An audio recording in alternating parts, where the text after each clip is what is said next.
चलिए देखिए, जल प्रदूषण की यदि हम बात करें तो सिंपल सा, चाहे देखो वो जल प्रदूषण हो या कोई भी प्रदूषण हो, पहला लाइन तो एकदम कॉमन होगा। जैसे अगर वायु की बात कर लें, जल की बात करें, मृदा की बात करें, किसी भी चीज की बात करो, सिंपल सा एक लाइन कॉमन होगा कि भाई अगर मैं जल की बात कर रहा हूं तो सिंपल सा क्या कि सर इस जल में कुछ ऐसे पदार्थ का मिल जाना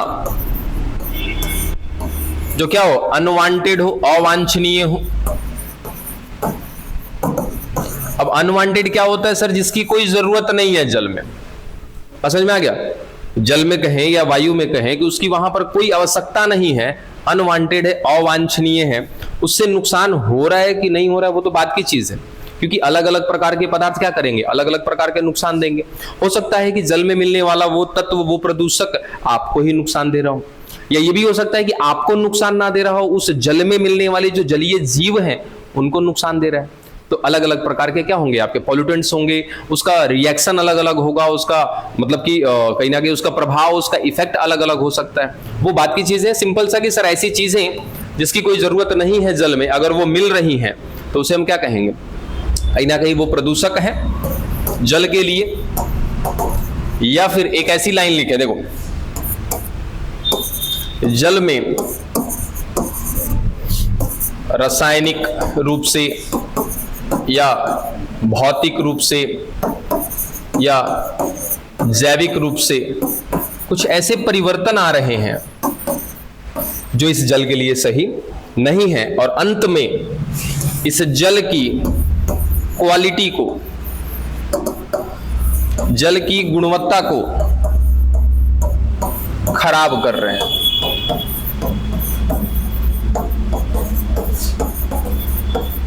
तो ऐसी स्थिति में क्या बोलेंगे कि जल कैसा है हमारा, प्रदूषित है, या जल का प्रदूषण हो रहा है। ये पहला स्टेटमेंट रहेगा हमारा। दूसरा,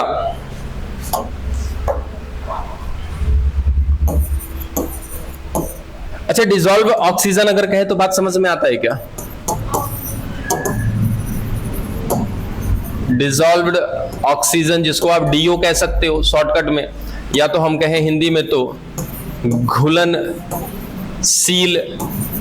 ऑक्सीजन। कितने लोगों को पल्ले पड़ता है ये? लगभग सबको पल्ले समझ में आ जाएगा, ठीक है। क्योंकि कहीं ना कहीं सर जल का मतलब क्या होता है, H2O। इस जल में कहीं ना कहीं ऑक्सीजन घुला हुआ है, ठीक है। जैसे जल में मिलने वाली जो भी जलीय जीव है, जैसे मछली, अब कुछ मछलियों को यदि छोड़ दें हम लोग तो क्या करती हैं, जो भी मछलियां अंदर मिल रही है वो उसी पानी के अंदर मिलने वाला जो ऑक्सीजन है उसी को क्या अपने अंदर ले लेते हैं, ठीक है। और कुछ मछलियां ऐसी होती हैं जो कि पानी की सतह पर आकर के फिर वायु से ऑक्सीजन लेकर के अंदर चली जाती है। उनकी बात नहीं करते सीधा कि सर जल में घुलनशील ऑक्सीजन है। अगर एक दूसरा फैक्ट हम लिखना चाहें जल प्रदूषण के लिए तो कहीं कि सर जल में यदि घुलनशील ऑक्सीजन की मात्रा कम हो जाए, इस स्थिति में भी क्या कहलाएगा, जल हमारा प्रदूषित कहलाएगा, ठीक है। जल में कुछ ऐसा कुछ मिला दिया हमने जिससे जल की क्वालिटी खराब हो रही है, जल की गुणवत्ता खराब हो रही है, तो भी क्या कहलाएगा, जल प्रदूषण कहलाएगा। दूसरा कि यदि जल में घुलनशील जो ऑक्सीजन मिल रहा है उसकी मात्रा अगर कम हो जाए, ऐसी स्थिति में भी क्या होगा, जल हमारा प्रदूषित होगा, ठीक है। अच्छा जल में क्या क्या चीजें मिला देते हो भाई? जल के लिए अगर हम कहें कि सर जल प्रदूषक के रूप में कौन कौन होंगे, बताइए। जल के लिए प्रदूषक तत्वों का काम कौन कर रहे हैं? मुख्य रूप से प्लास्टिक और जो फसलों पर जो छिड़काव किया जाता है, ठीक है। कुछ रसायन। अच्छा फसलों से पानी में कैसे चले जाएंगे, नदी तालाब में कैसे चले जाएंगे?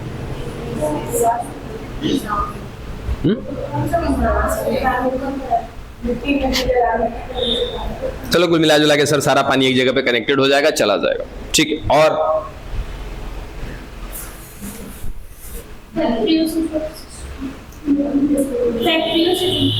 खैर कोई नहीं, आपके बगल में एक उत्प्रेरक बैठी हैं, वो आपको उत्प्रेरित करती रहती हैं, आप स्टिमुलेट होते हैं तब जाकर के जवाब देते हैं।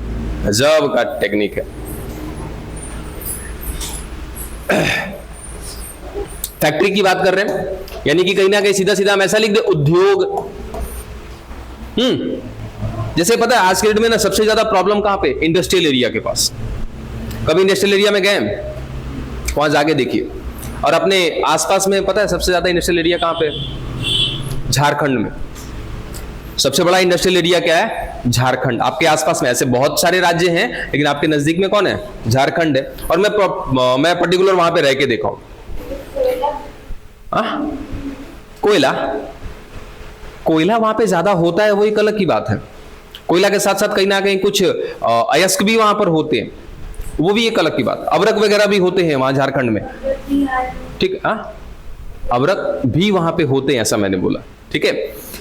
कुछ अयस्क भी होते हैं वहां पे। सबसे ज्यादा मात्रा में क्या मिलता है, आयरन मिलता है वहां पे, ठीक है भाई।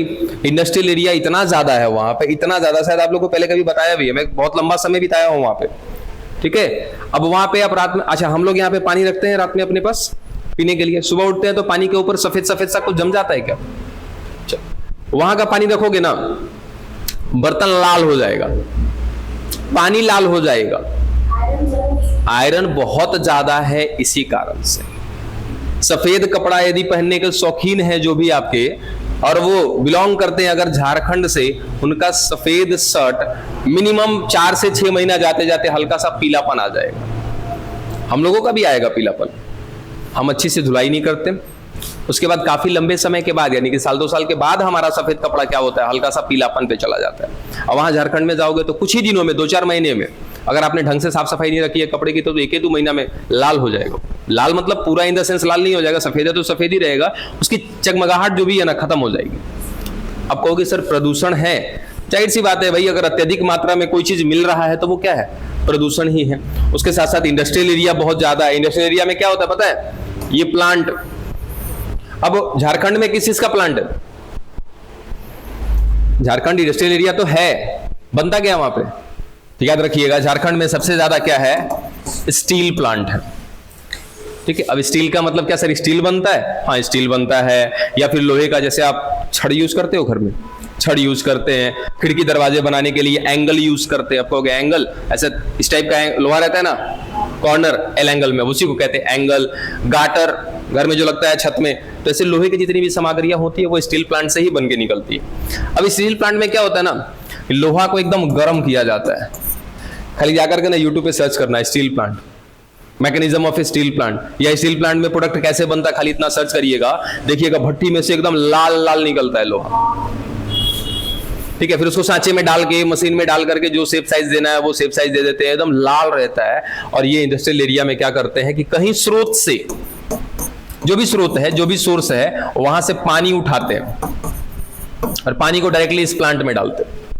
अंत में फिर इस पानी को यहां से बाहर निकाल के यहां भेज देते हैं। अब सोचो, इस प्लांट में बहुत सारा प्रोसेस हुआ, इस प्रोसेस के दरमियान कहीं ना कहीं पानी का इस्तेमाल हुआ कि नहीं हुआ, हुआ। फिर पानी का इस्तेमाल करने के बाद इसको वापस यहां लाके डाल दिया जाता है। अब पानी तो गया था, हो सकता है कि पानी अशुद्ध रहा हो, लेकिन अशुद्ध जो भी रहा हो उसमें वो केमिकल तो नहीं मिले थे जो प्लांट में थे। अब प्लांट से बाहर निकल रहा तो बहुत सारे केमिकल होंगे, बहुत सारे पानी के साथ वेस्टेज मिल गए होंगे, तो वो पानी भी क्या हो जाएगा, खराब हो जाएगा, ठीक है।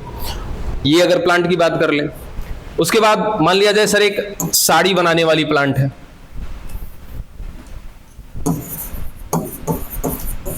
साड़ी के ऊपर कढ़ाई की जाती है, उस पर जो केमिकल इस्तेमाल में लिया जाता है बड़ी खतरनाक होता है, बहुत ज्यादा खतरनाक। यानी कि साड़ी पर जो प्रिंटिंग होती है ना, वो केमिकल बहुत ज्यादा खतरनाक होता है। वो प्रिंटिंग का काम करने वाले जो लोग होते हैं, मास्क पहनते हैं, हाथ में ग्लव्स लगाते हैं, अपने आप को पूरा प्रोटेक्टेड रखते हैं। अंत में क्या, उस कपड़े की धुलाई की जाती होगी, थोड़ा बहुत तो केमिकल आ ही जाएगा। पानी कहाँ से इस्तेमाल लेंगे, हो सकता है समरसेबल से पानी इस्तेमाल में ले रहे हो, लेकिन वेस्ट जो पानी का निकलेगा वो कहाँ जाएगा, भाई नाले से होता हुआ कहीं ना कहीं नदी तालाब में जाएगा, वहां का पानी वेस्ट होगा। कुल मिला जुला करके सर बहुत सारे ऐसी चीजें हैं जो जल में किस रूप में काम कर रही हैं, प्रदूषक के रूप में काम कर रही है। ये पहला वाला तो चलो हमारा स्टेटमेंट हमने देख लिया, ये पहला वाला। दूसरा ये वाला नहीं, ये नहीं, यहाँ ये वाला, आइए समझते हैं इसको। ये मेरे ख्याल से पढ़ा हुआ है ना, चलो मान लेते हैं कि सर ये कहीं का जल स्रोत है, नदी तालाब कुछ भी है, ठीक है। आज अभी हम लोग कहीं ना कहीं क्या है सर, नगर पालिका के अंतर्गत आ रहे हैं हम लोग।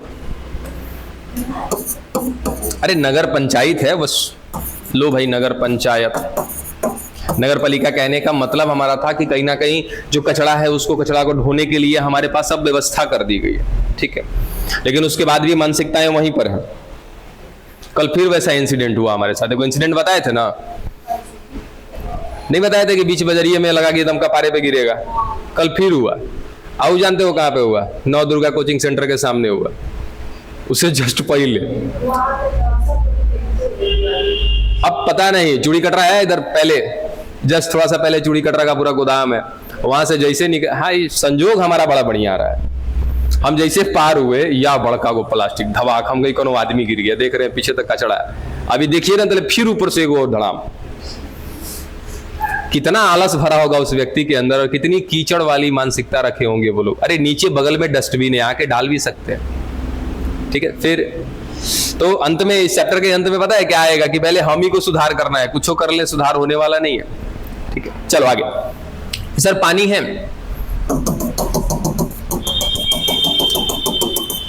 भाई जल प्रदूषण पढ़ रहे हैं तो जल की ही बात कर रहे हैं, सुनिएगा बातें नहीं। अब जो भी आपके पास कचरा है, वो कचरा कहीं ना कहीं कहां चला गया सर? नगर पंचायत, नगर निगम, नगर पालिका जो भी है, वो लोग कहीं ना कहीं उस कचरा को उठा करके लेकर आए। पहले तो ये बात बताइए कि आपके घर से कचरा क्या निकला। हमको दूसरा वाला पॉइंट समझना है, पहले बता चुके हैं। पहला वाला पॉइंट हम समझ चुके हैं, हमें ये पॉइंट को समझना है, इस वाले को समझना है। घर से गीला सूखा तो है, ये है गीला सूखा लिखना एग्जाम में। फिलहाल यहां पे बात करिएगा क्या, कार्बनिक और अकार्बनिक। अब गीला सूखा कहेंगे तो कोनो कहेगा सर घरवा के धुरो है, वो लिख दें, धूल माटी सब है। उससे बेहतर है क्या कहिए, कार्बनिक और अकार्बनिक। और कार्बनिक पदार्थ और अकार्बनिक पदार्थ के बारे में मेरे ख्याल से सभी लोग जानते हैं। हेलो हेलो जी नमस्कार सर, बताइए।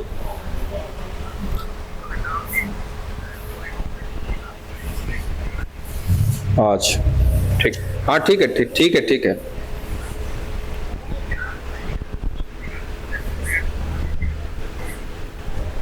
अच्छा ठीक,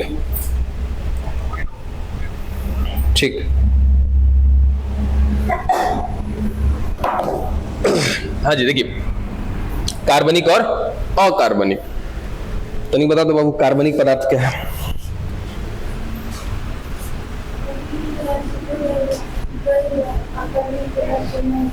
मैं सीधा सीधा कार्बनिक पदार्थ आपसे पूछा हूं, अकार्बनिक छोड़ दीजिए आप।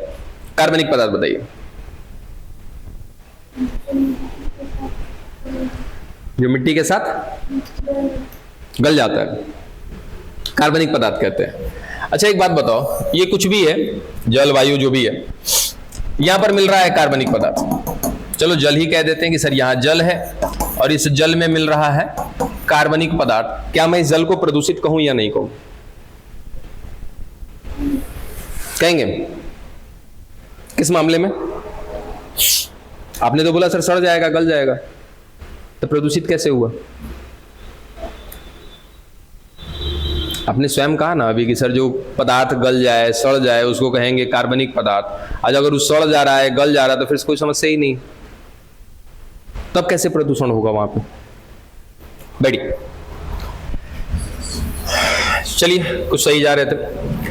देखिए कार्बनिक पदार्थ का मतलब आप सभी लोग जानते हैं सर, जिसमें हाइड्रोकार्बन मिले, इसका मतलब सर कार्बनिक में कार्बन भी हो और हाइड्रोजन भी हो, ऐसे पदार्थ को क्या बोलते हैं? कार्बनिक पदार्थ बोलते हैं। इनको सड़ाया गलाया जा सकता है, बिल्कुल आसानी से सड़ाया गलाया जा सकता है। आप और हम तो नहीं सड़ाते हैं, लेकिन ये जहां पर मिलते हैं कार्बनिक पदार्थ, वहां पर कुछ ऐसे सूक्ष्म जीव होते हैं जो कहीं ना कहीं उनका क्या करते, अपघटन करते, डिकम्पोजिशन करते। ठीक है, सुनिएगा, इस अकार्बनिक पदार्थ की बात नहीं कर रहे, क्योंकि ये अकार्बनिक पदार्थ जो है ये इससे पहले ही आ चुका है। देखो इस पहले वाले में यहाँ पे कि सर कहीं ना कहीं क्या मिल रहे हैं, कुछ ऐसे प्रदूषक जो अनवांटेड है, उनकी कोई जरूरत नहीं है। इसका एग्जांपल भी देखा हमने बहुत सारा, जैसे प्लास्टिक हो गया, रसायन या उद्योग से निकलने वाली बहुत सारी चीजें, वो सब कुछ कहीं ना कहीं आ जाएगा। किसमें? अकार्बनिक में। हम बात कर रहे हैं किसका? कार्बनिक का। अच्छा, कार्बनिक पदार्थ के रूप में आपके घर से क्या निकला? कार्बनिक पदार्थ के रूप में आपके घर से क्या निकला? सब्जी का छिलका, बिल्कुल बेस्ट एग्जांपल है कि सर हम जो भी इस्तेमाल कर रहे हैं, सब्जी का जो भी काटन कूटन आपके पास बच रहा है, सपोज केले का छिलका आपके घर से निकला, क्या है उसमें? सेलुलोज है ना? और क्या है? कार्बोहाइड्रेट है। आलू का छिलका निकला, उसमें भी कार्बोहाइड्रेट है। कुछ सब्जियां वगैरह निकाला, कटिंग जो भी उसका भाग है उसमें क्या मिल जाएगा? कुछ विटामिन वगैरह मिल गया। विटामिन से तो कोई मतलब नहीं है, कहीं ना कहीं कार्बोहाइड्रेट मिल जाएगा, सेलुलोज मिल जाएगा, प्रोटीन का भाग मिल जाएगा। ठीक है, चलो तो हमारे घर से कहीं ना कहीं ये कार्बनिक पदार्थ निकला, कहां पहुंचा? नगर पंचायत वाले में पहुंच गया। नगर पंचायत क्या कर रही है कि ले जा करके उस कचरा को कहां डंप कर दिया? पानी में। सुनिए बात को, कहां डंप किया? पानी में। अब पानी में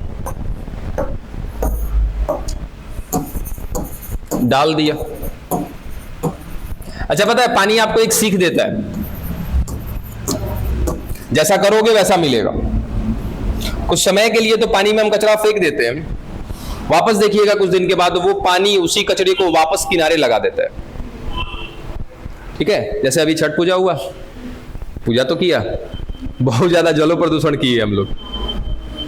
पता है कुछ दिन पहले, मतलब छठ पूजा से 1 या 2 दिन पहले, वो नदी में नहाने लायक छोड़ो उतरने लायक नहीं था। जितने भी हमारे सदस्यगण हैं वो सभी मिलकर के उस एरिया की साफ सफाई किए, सब कुछ किए, जल को साफ किए ताकि आप उतर सके। और हम और आप मिलकर के क्या करते हैं? उसको गंदा कर देते हैं। यहाँ तक कि ऊख है, ऊख का वो गेड़ी बोलते हैं हम लोग, लोकल भाषा में गेड़ी बोलते हैं, चाहे जो भी, ओकरो उसी में डालते हैं हम लोग। और मेरे को कोई ना कोई ज्ञान देने वाला होगा ना, इसको फेंक दे, बाहर नहीं फेंकते हैं, प्रसादी यही में डाल दो।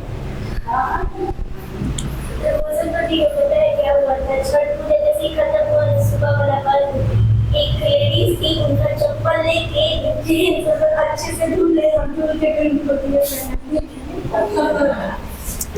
नहीं भाई, वो केयर कर रहा है क्या? आप भी उतना केयर राइट बनता है। अब सैंडल धोने से प्रदूषण हो जाएगा। अरे वो नहीं कह रहा, कुछ दिन पहले वो बहुत ज्यादा पूजा कर रही थी उसी पानी। हाँ बिल्कुल वही होता है। पता है हमारे यहाँ सब कुछ मानसिकता पे डिपेंड करता है। मानो तो पत्थर नहीं तो देव। उसी नदी में पूरे साल भर में कौन जाता है?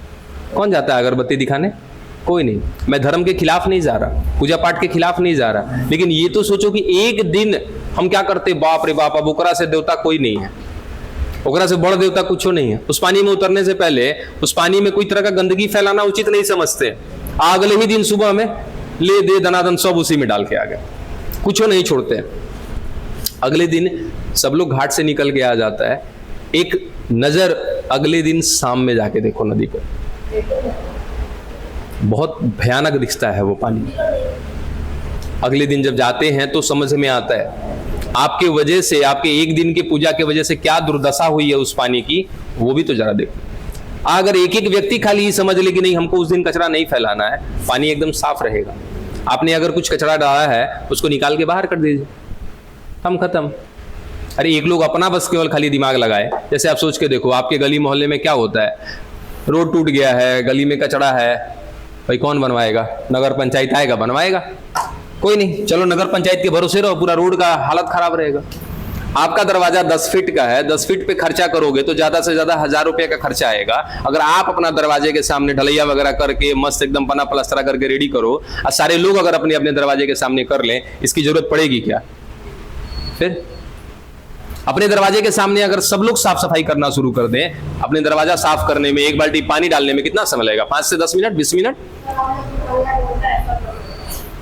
छठ वाले दिन करता है, ठीक है, चलिए अच्छी बात है, खैर उससे मतलब नहीं। हम बस एक ऑप्शन बता रहे हैं कि अगर एक व्यक्ति अपना संभाल ले, अगर अपने आप को संभाल ले, पूरा देश साफ हो जाएगा। और एक बार फिलहाल की कहानी बताए थे ना आपको कि शायद यूके का कोई व्यक्ति है, वो अपनी टीम के साथ, अभी भी इंडिया में है, वो अभी भी इंडिया में है, वो जहां जाता है जहां उसको कचरा दिखाई देता है अपनी टीम के साथ। वो लास्ट टाइम पे मैंने उसका देखा था कुछ वीडियो, वो बेंगलोर में था। तो खैर बेंगलोर बहुत ही अच्छा सिटी है, बहुत ही ज्यादा साफ सुथरा है, लेकिन उसके बावजूद भी अगर उसको जहां कचरा दिखता है, 10-12 लोग की टीम है उनकी, वो पूरा साफ सफाई करते हैं। एक भी किसी से पैसा नहीं लेना, ना कुछ करना। और वहीं पर उसी व्यक्ति ने ये बात बोली थी कि अगर सारे लोग केवल अपना दरवाजा साफ सुथरा रखना चालू करे तो पूरा भारत साफ हो जाएगा, पता नहीं चलेगा किसी को। और यही कारण है कि अच्छे अच्छे शहर हो गए, या अच्छे इन द सेंस कि जो क्लीन सिटीज हैं, उस हिसाब से बोल रहे हैं हम। तो वहां पे जो भी अगर आपको साफ सफाई दिख रही है तो इसी कारण से दिख रही है कि सारे लोग वहां पे थोड़े से जागरूक हैं, पढ़े लिखे हैं। चलो बात क्या कर रहे थे कि सर पानी में कहीं ना कहीं क्या आ गया, कार्बनिक पदार्थ आ गया। अब कैसे पहुंचा है, एक तरीका हमने देखा है कि नगर पंचायत के माध्यम से पहुंच गया या हमारे माध्यम से कहीं ना कहीं यहां पर पहुंच गया। इस पानी में कुछ जलीय जीव भी मिल रहे हैं। चलो सिंपल सा एक मछली देख लेते हैं कि चलो जलीय जीव भी मिल रहे हैं इसमें, और बातें नहीं, इस पानी में सूक्ष्म जीव भी मिल रहे हैं। ये क्या था, कचरा के रूप में कार्बनिक पदार्थ। उसके बाद यहां पर मिल रहे हैं कुछ सूक्ष्म जीव। सूक्ष्म जीव के रूप में कौन कौन हो सकता है, शैवाल जिसको अलगी बोलते हो आप, जीवाणु, बैक्टीरिया और कुछ हद तक कवक, ये मुख्य रूप से। और इसमें मिल रहे हैं कुछ जलीय जीव।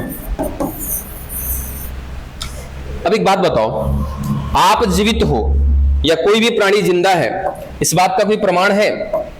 कैसे हम कह सकते हैं कि वो व्यक्ति जिंदा है? कोई एक ऐसा लक्षण, कोई भी एक ऐसा जीव है वो जीवित है, उसके पीछे का कोई एक लक्षण बता सकते हो? अरे ऐसे तो बाबू बहुत सारा चीज है। अगर वो जनन कर रहा है तो भी क्या कहलाएगा, सजीव कहलाएगा। वो गति कर रहा है तो क्या कहलाएगा, सजीव। ऐसे तो बहुत सारे लक्षण हो जाएंगे, लेकिन एक मुख्य अगर खोजोगे तो एक मुख्य बात पता चलेगी, श्वसन का। ठीक है, क्यों?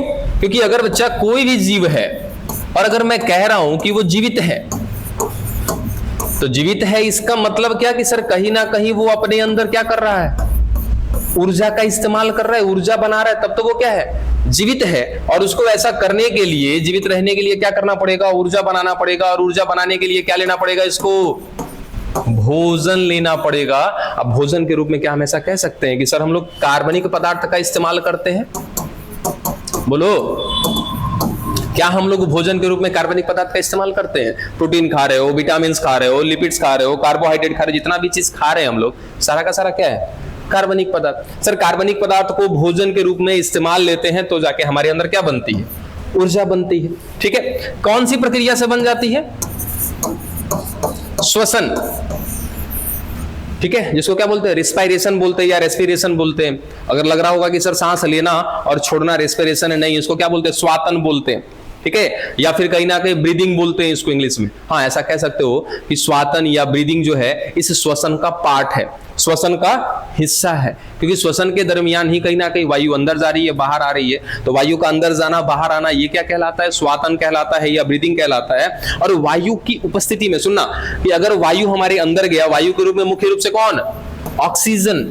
ऑक्सीजन की उपस्थिति में क्या होता है कि सर कार्बनिक पदार्थ को तोड़ा जाता है, और जैसे जैसे कार्बनिक पदार्थ टूटता जाएगा, क्या बनता जाएगा, ऊर्जा बनता जाएगा। ठीक है, कभी कभार ऐसा भी होता है कि सर ये बिना ऑक्सीजन की उपस्थिति में भी क्या बनता है, ऊर्जा बनता है। तो खैर कोई बात नहीं है, बिना ऑक्सीजन के बने या ऑक्सीजन की उपस्थिति में बने, कुल मिला जुला के बात किसकी करते हैं, ऊर्जा की बात करते हैं। और बिना ऑक्सीजन के कभी कभी ऐसा होता है, रेयर केस में ऐसा होता है, जब हमारे पास कोई ऑप्शन नहीं होता तो पानी पी के काम चलाना होता है, तो वो कभी कभी सीन आता है।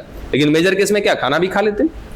वही चीज है कि ज्यादातर हमारे अंदर जो ऊर्जा बनती है, वो ऊर्जा कैसे बनती है, श्वसन से बनती है, ऑक्सीजन की उपस्थिति में बनती है। भाई आगे का टॉपिक समझिएगा।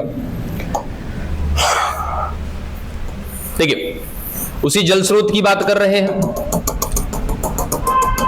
जिसके अंदर अभी अभी हमने क्या क्या चीजें देखी थी कि सर इसी जल के अंदर कार्बनिक पदार्थ मिल रहे थे।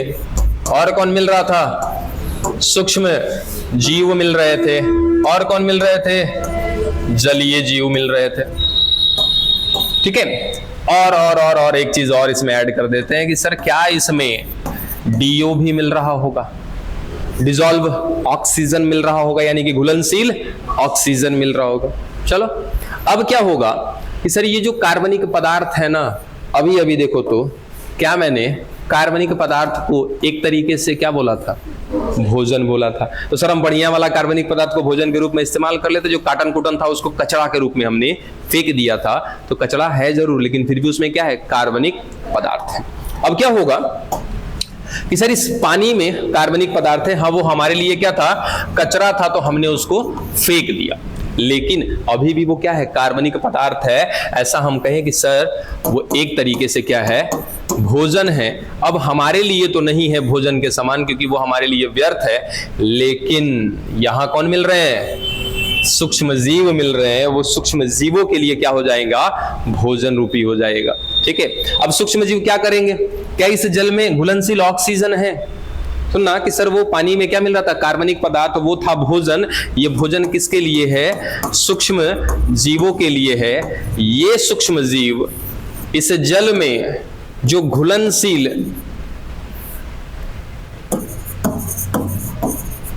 ऑक्सीजन है, इसकी उपस्थिति में क्या करेंगे, इस भोजन को तोड़ेंगे, और तोड़ने के बाद क्या बनाएंगे, अपने लिए ऊर्जा बनाएंगे। यानी कि कुल मिला जुला के हम कहें कि सर इस पानी के अंदर सूक्ष्म जीव क्या कर रहे हैं, श्वसन कर रहे हैं। ठीक है, धीरे धीरे धीरे धीरे क्या होता जाएगा। सपोज एग्जांपल के तौर पे हम अगर बात कर लें कि सर कुछ समय पहले यहां पर जो सूक्ष्म जीव थे, इनकी संख्या चलिए कह देते कितनी है, 10। ठीक है, अब 10 थे, उनको मिल गया भोजन, श्वसन कर रहे हैं। श्वसन करने के लिए ऑक्सीजन कहां से मिल गया, क्योंकि उस पानी में क्या मिल रहा है, घुलनशील ऑक्सीजन मिल रहा है। उसकी इस्तेमाल करके इन्होंने क्या किया, अपने लिए ऊर्जा बनाया। अब सोचो कि बाबू अगर भोजन करेगा तो क्या सूक्ष्म जीव अपनी जनसंख्या भी बढ़ाएगा क्या वहां पे। ठीक है, तो ऐसा काम चलता रहेगा, धीरे धीरे धीरे धीरे क्या होता रहेगा, तो इस जल में जो घुलनशील ऑक्सीजन मिल रहा था, इसकी मात्रा क्या होती चली जाएगी, यहाँ पे कम होती चली जाएगी। क्यों, क्योंकि सर सूक्ष्मजीव क्या कर रहे हैं, वहां पर उसका इस्तेमाल जो कर रहे हैं। ठीक है, और क्या हो जाएगा दूसरा कि सर यहाँ पे जो सूक्ष्मजीव मिल रहे थे ना, इनकी संख्या क्या हो जाएगी, बढ़ जाएगी, क्योंकि इनको भोजन मिल रहा है, ऊर्जा मिल रहा है लगातार। दो केस यहीं पे एक साथ में देखने को मिला। क्या क्या हुआ, सूक्ष्मजीव की मात्रा या संख्या बढ़ रही है, कार्बनिक पदार्थ की मात्रा घट रही है, क्योंकि क्या कर रहे हैं, उसका वो इस्तेमाल कर रहे हैं। तो कार्बनिक पदार्थ की मात्रा घट रही है, घुलनशील ऑक्सीजन की मात्रा घट रही है। ठीक है, ये सब कुछ देखने को मिला। अब ये बताओ कि बाबू वहां पर और कौन थे, जलीय जीव थे, क्या इनको घुलनशील ऑक्सीजन चाहिए कि नहीं चाहिए, चाहिए ना। अब ये बेचारे आफत में आ जाएंगे, यानी कि इनकी संख्या भी उल्टी क्या होने लगेगी, कम होने लगेगी। ये सब कुछ समझने के लिए हमें जरूरत क्या पड़ी थी, ये वाली बात को समझने के लिए कि जल जो है प्रदूषित है। इसके लिए केवल ये बात सही नहीं है कि उसमें कोई कचरा मिल गया या कोई अवांछनीय पदार्थ मिल गया जिससे जल की क्वालिटी, गुणवत्ता क्या हो गई, खराब हो गई। यही केवल स्टेटमेंट नहीं है, एक दूसरा स्टेटमेंट ये भी है कि जल में यदि घुलनशील ऑक्सीजन की मात्रा कम हो जा रही है तो ये भी क्या है, एक प्रकार का जल प्रदूषण है। ठीक है, कैसे ऐसा हो जाता है, क्योंकि सर अगर हम कार्बनिक पदार्थ वहां जल में फेंकेंगे, उसमें सूक्ष्म जीव हैं, वो जल के अंदर उपस्थित ज्यादा से ज्यादा ऑक्सीजन का इस्तेमाल करेंगे अपने लिए ऊर्जा बनाने के लिए। पानी को तो साफ करेंगे, अब किस रूप में साफ करेंगे पानी को, तो पानी में से केवल कार्बनिक पदार्थ को क्या करते जाएंगे, वो लोग खत्म करते जाएंगे, ऑर्गेनिक मैटर को खत्म कर देंगे, बाकी चीजें तो वैसे ही रहेंगी। अपने लिए ऊर्जा बना लिया, पानी को थोड़ा सा साफ कर दिया, किसके रिस्पेक्ट में, कार्बनिक पदार्थ के तुलना में अगर हम बात करें तो पानी थोड़ा बहुत साफ हो जाएगा। लेकिन एक और बात में दिक्कत क्या आ जाएगी, उस जल में से घुलनशील ऑक्सीजन की मात्रा बहुत ज्यादा कम हो जाएगी। धीरे धीरे करके, एक आपने शायद नाम सुना हो, एक वर्ड एल्गल ब्लूम बोलते हैं उसको, हिंदी में कहते हैं उसको शैवाल प्रस्फुटन, एल्गल ब्लूम। आए तो लिख दीजिएगा एक लाइन में केवल, क्या है एल्गल ब्लूम।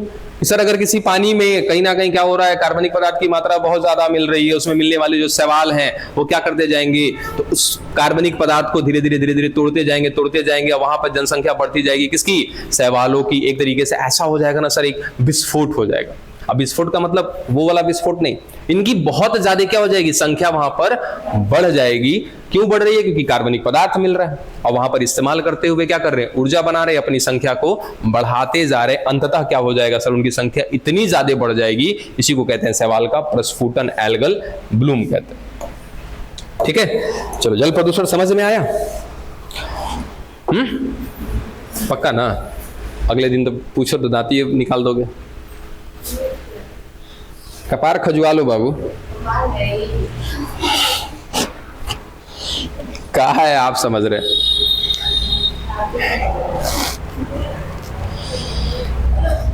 अब आप लोगों की तरह बाबू हम ज्यादा समझदार नहीं है ना, ठीक है? जितने समझदार आप लोग हैं, इतना समझदार हम शायद कभी हुआ करते तो आज यहां नहीं होते, और अच्छा होता यहां नहीं होते। आप लोगों से कम भेंट मुलाकात तो नहीं होती।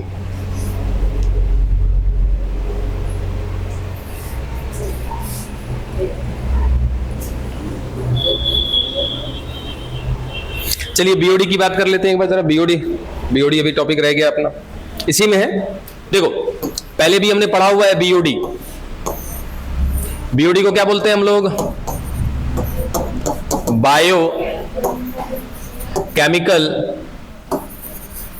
ऑक्सीजन डिमांड, हिंदी में कह देते हैं इसको जैव रासायनिक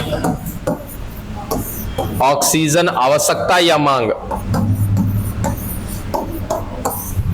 या मांग भी बोल देते हैं इसको, ठीक है? अब देखो सिंपल सा है, वही चीज है, वही लाइन है कि सर इस तालाब में, ये बात पहले भी खत्म कर चुके हैं हम लोग, समझिएगा, इस तालाब में बहुत ज्यादा मात्रा में मिल रहा है कार्बनिक पदार्थ, ठीक है? और कार्बनिक पदार्थ मिल रहा है तो चलिए सर इसमें और एक चीज ऐड कर देते हैं हम लोग, सूक्ष्म जीव ऐड कर देते हैं। कार्बनिक पदार्थ मिल रहा है, सूक्ष्म जीव भी मिल रहे हैं। अब उनको क्या चाहिए सर? एक चीज चाहिए, अगर मैं इसको यहाँ पर ज्यादा से ज्यादा ऑक्सीजन दे दूं तो यहाँ पे क्या शुरू हो जाएगा? श्वसन शुरू हो जाएगा। तो हम एक स्टेटमेंट अगर लिख दें यहाँ पे कि यदि बीओडी ज्यादा है, ठीक है? ये बात पहले भी बार बार याद दिला रहेगी, पहले भी पढ़ा हुआ है, आप कैसे शॉर्ट में खत्म कर रहे हैं इसमें।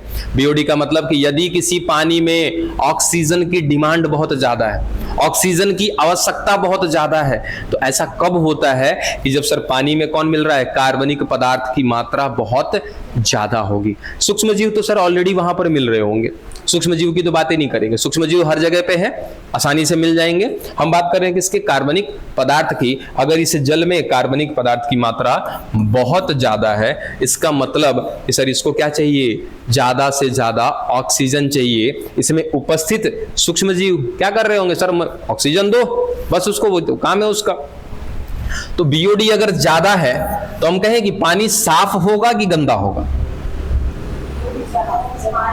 बीओडी अगर ज्यादा है तो पानी साफ होगा। वाह रे होनार।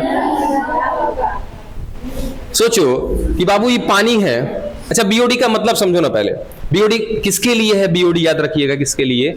सूक्ष्म जीव के लिए। यहां पर बैठा सूक्ष्म जीव चिल्ला रहा, भाई ज्यादा से ज्यादा ऑक्सीजन दो। काय ऑक्सीजन दो?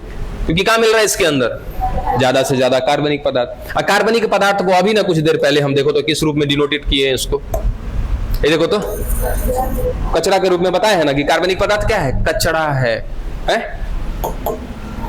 अब बताओ कि सर अगर बीओडी ज्यादा है, वो ज्यादा से ज्यादा ऑक्सीजन मांग रहा है, काहे ऑक्सीजन मांग रहा है? क्योंकि इस पानी में कार्बनिक पदार्थ क्या है? बहुत ज्यादा है। और अभी अभी कार्बनिक पदार्थ को क्या बताया था हमने कि सर ये एक प्रकार का कचरा है। तब तो अगर बीओडी ज्यादा है तो पानी क्या है? प्रदूषित है, याद रखिएगा। कैसा है? प्रदूषित है। और अगर बीओडी बहुत कम है, पानी शुद्ध नहीं है, पानी शुद्ध नहीं है, सिंपल सा कि सर वो प्रदूषित है कि नहीं वो तो नहीं कहेंगे, ठीक है? चलो लिख देते हैं कि सर वो प्रदूषित नहीं है, प्रदूषित नहीं है। लेकिन दोनों केस में एक जगह हमने उसको क्या बोला? प्रदूषित बोला, और एक जगह कह रहे हैं कि प्रदूषित नहीं है। ये किस आधार पे? तो याद रखिएगा कार्बनिक पदार्थ के आधार पे।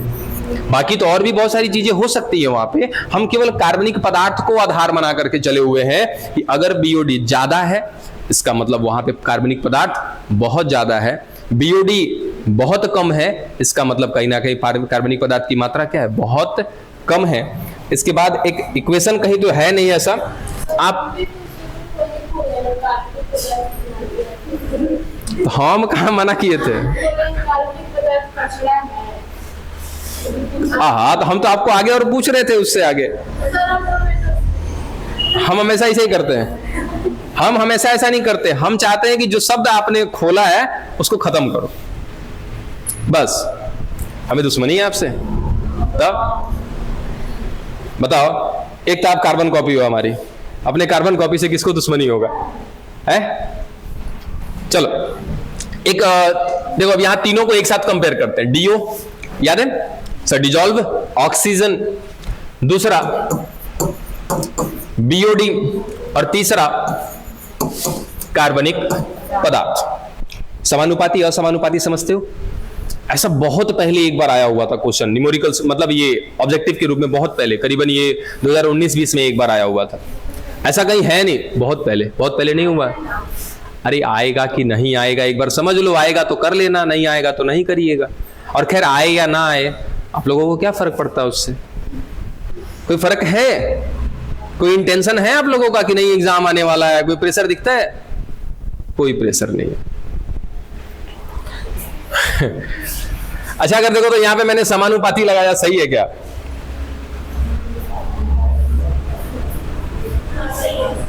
सही है? ज्यादातर लोग ये समझ ही नहीं पाते कि है क्या।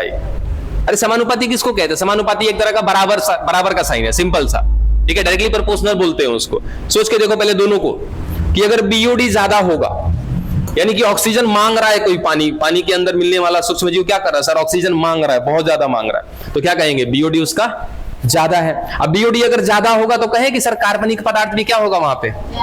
ज्यादा होगा। इसको उल्टा करो कि सर बीओडी बहुत कम है, बीओडी बहुत कम है, इसका मतलब वो पानी में ऑक्सीजन की जरूरत क्या है? बहुत कम है, क्योंकि उस पानी में कार्बनिक पदार्थ की मात्रा क्या है? बहुत कम है। समझ में आ गया? तो दोनों एक दूसरे के साथ चलते हैं, अगर एक बढ़ेगा दूसरा भी बढ़ेगा, दूसरा अगर घटेगा ये भी घटेगा। ऐसे स्थिति में जो साइन का इस्तेमाल कर रहे हैं हम, वो क्या इस्तेमाल कर रहे हैं? समानुपाती का, डायरेक्टली प्रोपोर्शनल का।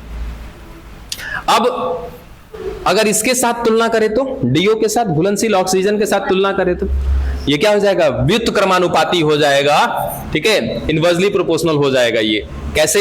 इसकी भी तुलना करके देख लो। करो, कर लिए? एक्सप्लेन कर दो जरा, कर लिए तो एक्सप्लेन कर दो कैसे हुआ ये व्युत्क्रमानुपाती।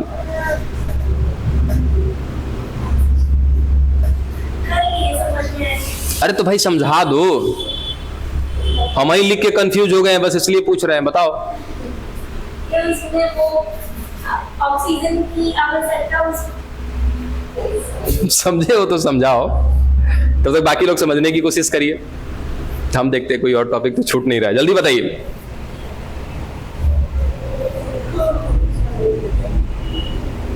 एक वो भी है बायोलॉजिकल मैग्निफिकेशन है, जैव आवर्धन बोलते हैं इसको।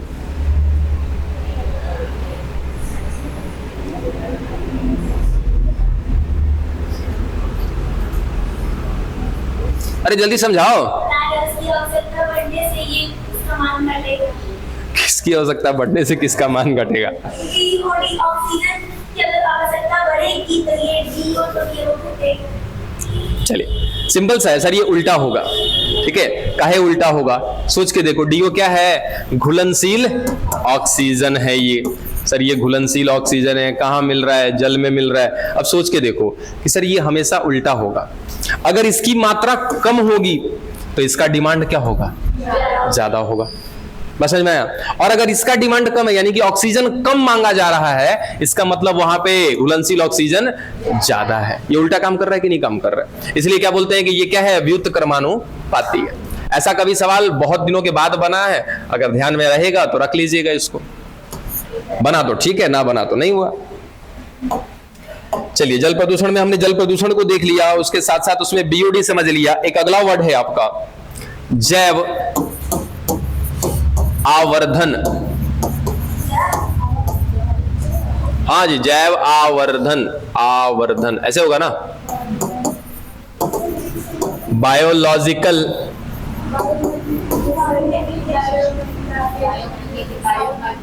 मैग्निफिकेशन है।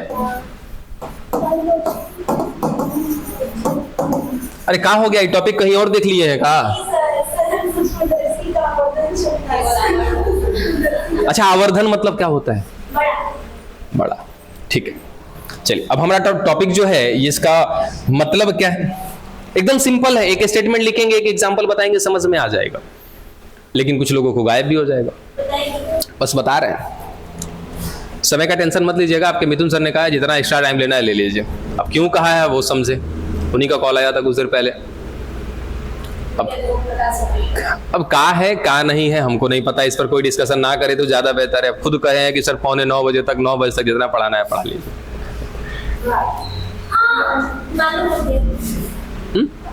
क्या मालूम हो गया?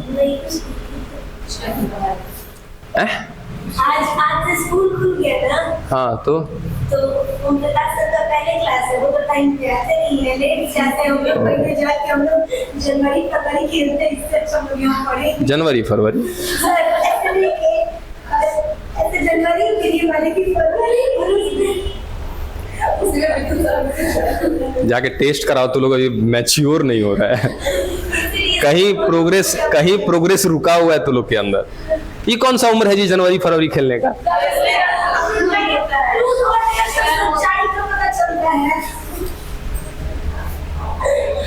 इतनी ईमानदारी है कि ट्रूथ और डेयर में जो भी होता है ट्रूथ बताते हैं आप लोग। चलिए वो बात को छोड़िए, पहले इस टॉपिक को खत्म करते हैं। छोटा सा टॉपिक है, देखिए बायोलॉजिकल मैग्निफिकेशन का मतलब क्या होता है। ये बातें नहीं सुनो, फटाफट सुनो। एक स्टेटमेंट लिख रहे हैं, ये स्टेटमेंट खत्म हो जाएगा यहाँ पे, ठीक है। सिंपल सा, यदि फूड चेन को क्या बोलते हो? खाद्य श्रृंखला ना। चलो, यदि किसी खाद्य श्रृंखला में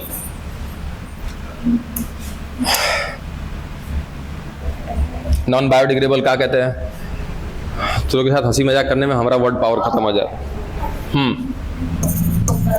और अपघटनीय पदार्थ, एग्जाम्पल में याद रखिएगा डीडीटी की मात्रा का बढ़ जाना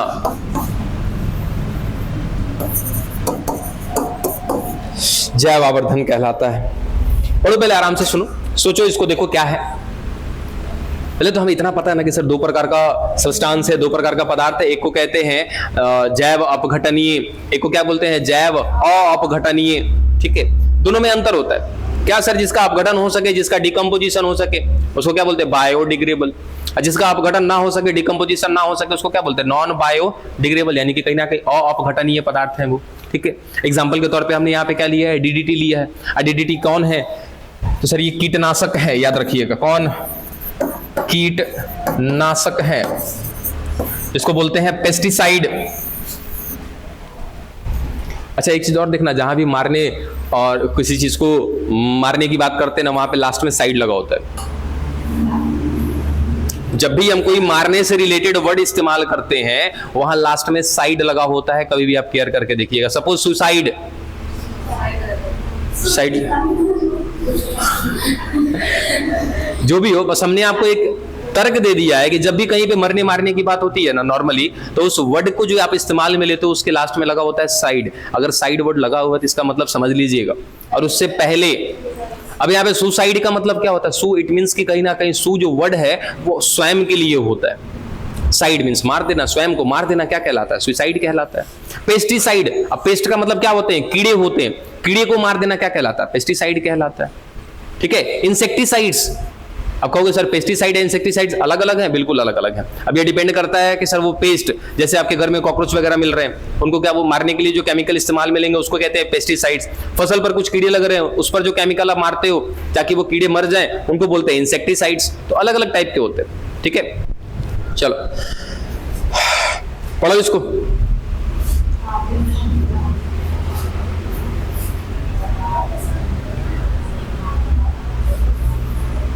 आवर्धन का मतलब समझ में आ रहा है कि सर किसी चीज को बढ़ा देना, ठीक है। मैग्निफिकेशन का भी मतलब क्या होता है, बड़ा कर लेना, जूम कर लेना।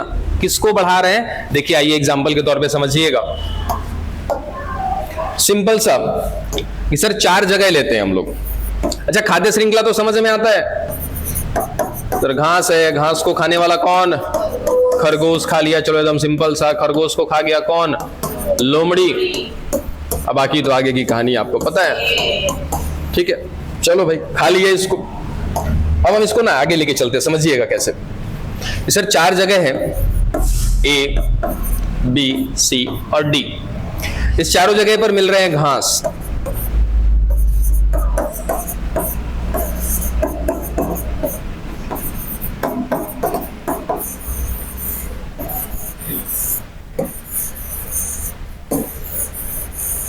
ठीक है। अब ये घास पे मान लीजिए कि मिल रहा है डीडीटी, कुछ ऐसा रसायन जो कीड़े को मारने के लिए दिया जाता है, ठीक है। अब उस पौधे पर डाला गया, कहोगे सर घास पे भी डाला जाता है, बिल्कुल घास पे भी डाला जाता है। डिपेंड करता है कि वो घास हम किस इस्तेमाल में ले रहे हैं, उस हिसाब से।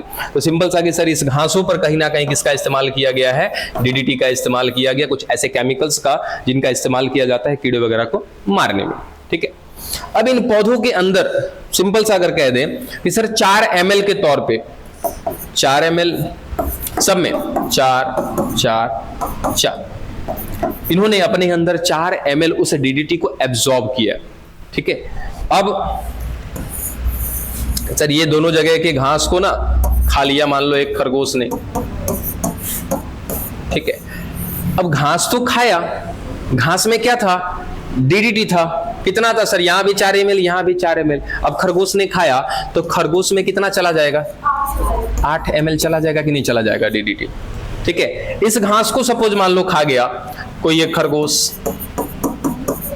इस खरगोश में कितना मिलेगा, 4 ml मिल रहा है, ठीक है। चलो अब यहां एक क्षेत्र है डी, यहां पर मिल रहे हैं, चलो यहां पे हम कह देते हैं ना कि सर यहां पर 6 ml कर देते हैं समझने के लिए कि सर 6 ml मिल रहा है। एक और बगल में दिखा देते हैं, कोई एक और एरिया है वहां पे मिल रहा है घास, और यहां पर भी घास में मिल रहा है 6 ml, और इन दोनों जगह के घास को खा गया कोई खरगोश, तो यहां पर कितना मिल जाएगा, 12 ml, ठीक है। अब खरगोश खरगोश खरगोश इन तीनों को खाने वाले हैं, चलो शेर अंकल हैं यहाँ पे, खा पी के खत्म कर दिए। अब यहां पे बताओ इसके पास कितना गया, कितना, 8 4 12 12 12 24। इस शेर में कितना चला गया सर, 24 ml डीडीटी। अब तनिक लाइन को देखो तो यहां पे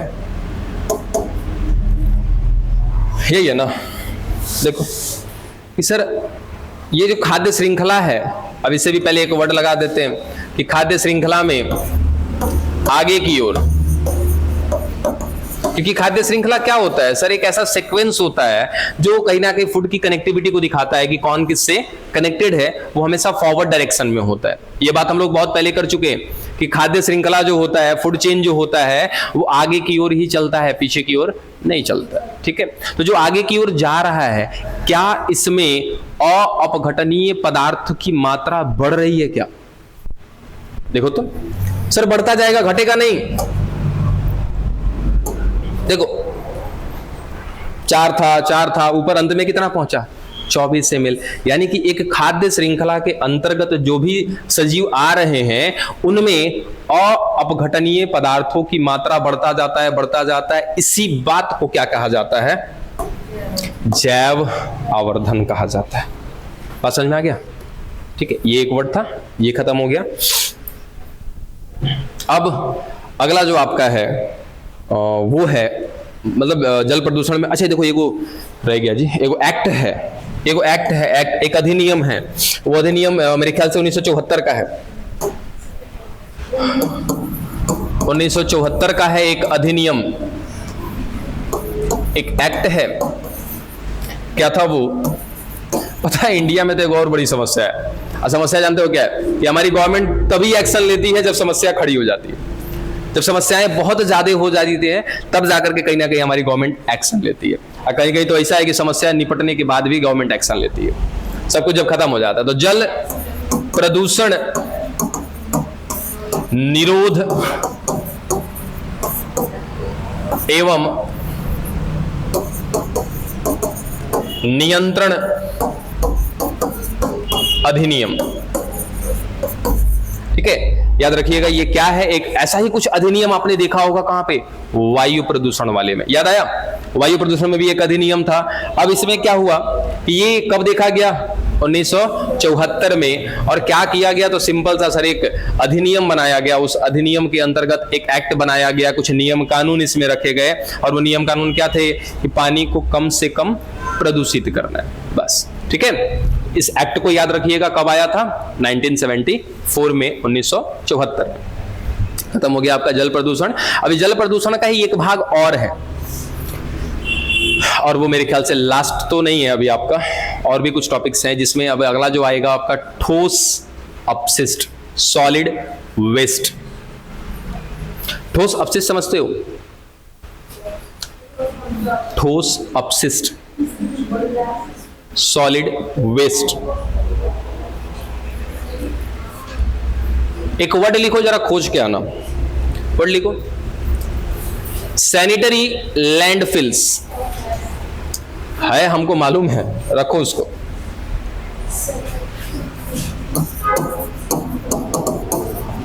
सैनिटरी लैंडफिल्स हिंदी में क्या कहते हैं नहीं पता है, हिंदी में भी मेरे ख्याल से ऐसा ही लिखा होगा, सैनिटरी लैंडफिल्स लिखा होगा। आराम से पढ़िएगा इसको, सैनिटरी लैंडफिल्स है बुक में, पता है, लेकिन अभी मत खोजिए, इत्मीनान से इसको पढ़िएगा, समझने की कोशिश करिएगा कि सैनिटरी लैंडफिल्स क्या है। ठीक है, जब ये आपको पता चल जाए कि सैनिटरी लैंडफिल्स क्या है, ठीक है, तो जानकारी मिल जाएगी कि ये क्या है, कौन सा प्रोसेस है। ध्यान से सुनो इधर। अब जब ऐसे ही ये आपको पता चल जाए कि ये सैनिटरी लैंडफिल्स का मतलब क्या है, तुरंत पता करिएगा क्यों करते हैं ऐसा। ठीक है, रुकते जाओ, ठहरो, क्यों किया वो पता चल जाएगा जब। तो तीसरा सवाल खोजिएगा, क्या ये सही है। ठीक है, सही है तो किस मामले में सही है, क्या ये गलत है, तो गलत है तो किस मामले में गलत है, ये सब कुछ। और एक अंतिम,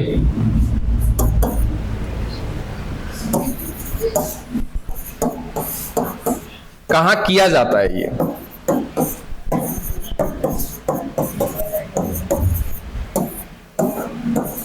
ठीक है, ये सैनिटरी लैंडफिल्स कहां किया जाता है, ये पता कर लीजिए। और कोनो सवाल है में, क्या है, क्यों करेंगे, सही है या गलत है, कहां किया जाता है, और एक और सवाल बनना चाहिए।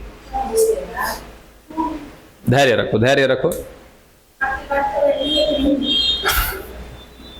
हमारी बात का वैल्यू हो या ना हो, आपकी पढ़ाई का वैल्यू है, एकदम है, डटे हैं। अरे सब मिल जाएगा बाबू, एक के बारे में मिल जाएगा, रुको तनिए को मिसलेनियस है। मिल गया मिल गया मिल गया। हमने क्या बोला, कहाँ किया जाता है, कोई बात नहीं है, कोई बात नहीं है, कोई बात नहीं बाबू, हमारा बात का वैल्यू नहीं, हमारे पढ़ाई का तो वैल्यू है। ठीक है, चलो फिर बुलवा दिया, बुड़बाक है तो लोग। कहाँ किया जाता है, हाँ याद आया कि जो यहाँ पे किया जा रहा है, ये कोई यही वाला सवाल है, ये जो है ना कि सही है कि गलत है। उसके बाद ये सवाल है ना कि सर ये सैनिटरी लैंडफिल्स कहाँ किया जाता है, तो कहाँ किया जाते में ही ये शब्द आएगा, दोनों का दोनों, कि कहाँ करेंगे कि ये सही होगा और कहाँ करेंगे कि ये गलत होगा, वही बात, अलग से कोई क्वेश्चन नहीं है। ये जो सही गलत है वो इसी से जुड़ा हुआ सवाल है। डन, इतना सब कुछ खोज लीजिएगा।